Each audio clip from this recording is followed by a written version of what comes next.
Hidden way to see all your sent follow requests. For this first, open the Instagram app on your phone. At the bottom right, tap on your profile icon. Now, look at the top right corner and tap the 3 lines menu. From here, at the top of the screen, tap on Account Center.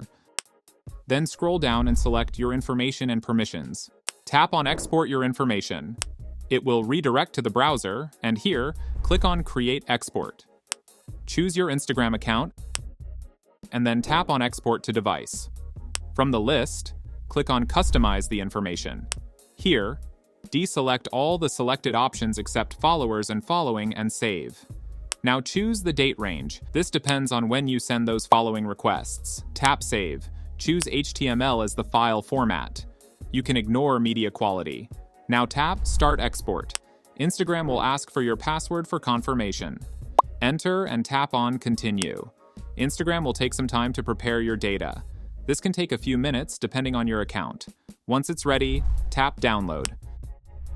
You'll now be redirected to your browser to download a zip file. After download, go to the Downloads folder. Find the zip file that starts with Instagram plus your username.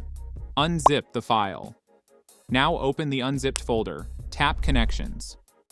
Open Followers and following, select Pending Follow Requests. Here, you'll see all the follow requests you've sent that are still pending. And that's it.